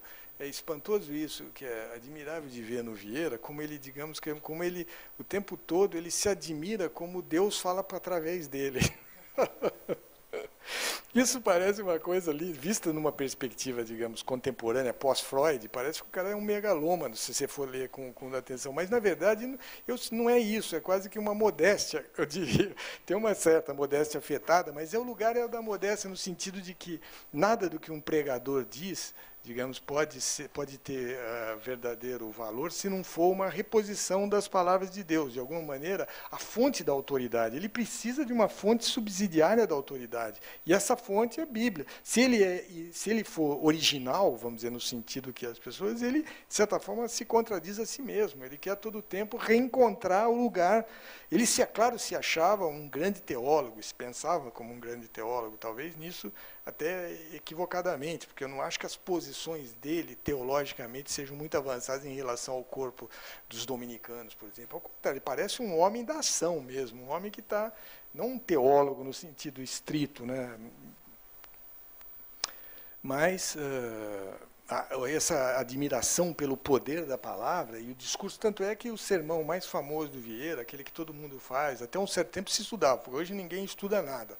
Mas eu percebo que meus alunos chegam agora, quando eu vou, nenhum deles estudou mais, eu pergunto, nenhum deles sabe Padre Vieira, e o texto que antes todo mundo dizia que era relativamente simples, o português do Padre Vieira não era barroco, todos aqueles elogios antigos, né, os antigos elogios positivistas que fazia o Vieira, não é totalmente anacrônicos também, né, salvava o Vieira, né, do meio do barroco difícil, complicado.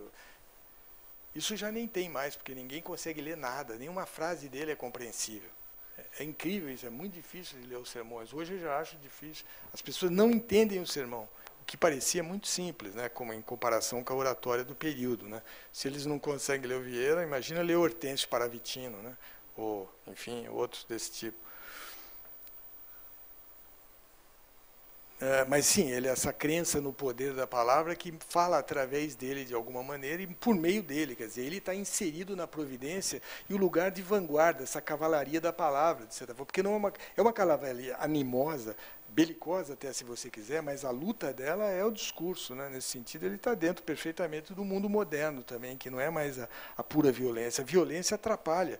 O lugar da violência sempre atrapalha a eficácia da palavra, né? O lugar muito tumultuado. O tempo todo ele fala contra o capitão de mato, contra a gente que vai lá e produz uma espécie de pura violência, né? E no sentido de instauração de um ambiente favorável ao argumento. E, nesse sentido... Mas não é também claro, isso são coisas que nós temos que ficar medindo essa justeza. Né? Você fala, bom, não é pura violência, mas não é um discurso que pretende ser não é uma palavra que perdeu o vínculo com Deus, é uma palavra inspirada, né, e assentada no fundamento divino. Então é por aí, mais ou menos, né? Mas ele tem, sim, eu acho interessante fazer o quantas vezes ele, de certa forma, atribui ao próprio discurso a chave da resolução do momento histórico. Quer dizer, isso que eu disse que é tão espantosamente diferente do nosso lugar, em que a palavra não vale nada. Quer dizer, no Vieira, no limite, o Deus é um Deus intelectual, um Deus que argumenta, um Deus que fala, um Deus que se convence, um Deus com que ele reclama de maneira ordenada. Né? E agora isso perdeu de vez. O que se vê é essa espécie de fundamentalismo, né, de ação crua, né, de um povo converso contra um povo ímpio, né? Então o que cabe aí é a destruição. Quase desse ponto de vista é mais próximo daquela situação inicial em que o orbus cristiano estava perfeitamente resolvido, a aparição de novos povos tinha que ser a destruição. Então, nesse sentido, é um retorno, sei lá, se pode falar, na Itália eles falam em la grande regressione, né? Não sei se pode falar em regressão historicamente, talvez, certamente não é um retorno, mas é uma posição pré-moderna, né? O anterior à moderna, essa ideia. E esse elogio da palavra, que no Vieira tem, é um exemplo claro dessa...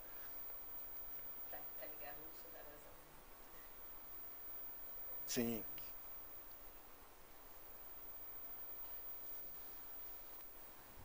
Eu estava justamente pensando nisso, né? Que você falava, não se lê mais o Vieira, não se estuda mais o Vieira nas escolas, por exemplo, né? De fato, se fala, mas há um esquecimento do dado real, né? Foi estudado também não dá certo. Oi? Mas mesmo que ele fosse estudado, eu acho que seria é incrível, uma temeridade, porque se ele aparece lá, ele acabaria entrando na mesma discussão de Portugal. Sim. Eu tenho certeza, ele ia alimentar esses lugares, entende? É uma coisa incrível. Depende como for estudado. Sim, depende. Mas a situação, o Defoe, vamos dizer, o Defoe é contra. Sim. O Defoe é contra. Pode ser que... Sim. Agora, ao mesmo tempo, eu acho que essa situação, sei lá, contemporânea, nasce também, de alguma forma, de uma falta de uso da razão, né? De uma ignorância histórica também, que foi criando patamar, esse terreno, né? Por essas contraposições, né? Cujos protagonistas são, muitas vezes, novas gerações, jovens, né? Então, nesse sentido, acho que as tentativas, né, que a gente está fazendo aqui hoje, nesse simpósio, também um pouco no grupo que está propondo esse simpósio, nesse grupo que chama Tempo, Memória e Pertencimento, justamente a busca, né, de uma reapropriação, né, daquilo que aquilo que foi colocado, né, pela história e que não pode ser esquecido, neutralizado, para poder ter também uma consciência atual, real da cidadania hoje, né? Essa discussão desse simpósio também tem muito a ver com isso, né? Trata-se de um fato muito marcante da história do país, né? A questão da escravatura, e a gente não pode usar a nossa razão, né? Se debruçar aqui para poder entender esse fenômeno, né? E eu acho que com isso a gente está querendo também um pouco contribuir para manter minimamente, sei lá, uma realidade razoável, né? Um lugar, né, em que a razoabilidade, a possibilidade de uso da razão, né, como deveria ser a universidade, possa, nesse momento, constituir ainda um lugar humano, né? Um lugar em que aquilo que é a busca do justo, né, no sentido, seja possível. Acho que essa é a nossa contribuição também para esse momento tão confuso, né? Eu gostaria muito de agradecer a colocação do Alcir, porque eu acho que é uma grande, quando ele falava, né, eu estou buscando, agora perdi, né, mas enfim, estou colocando a busca de encontrar o lugar do Vieira, né?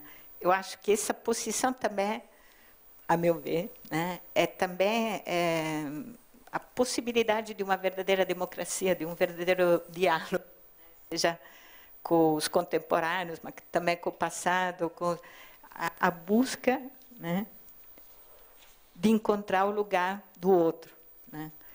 Então, eu agradeço muito, porque acho que essa palestra nos mostrou que essa busca é um trabalho árduo, né? É uma aventura nesse sentido, né, que nos tira, às vezes, de certezas preconstituídas ou de ferramentas já possuídas, né? E agradeço também, mais uma vez, todos os palestrantes, né, do dia de hoje, que também nos ajudaram muito, né, diria, a esse trabalho, né? E os presentes, as pessoas que foram também dialogando conosco, né, e também os que ouviram online. E gostaria de dizer que amanhã nós vamos retomar, então, às 9h, continuar um pouco do nosso percurso. E muito obrigado, até breve.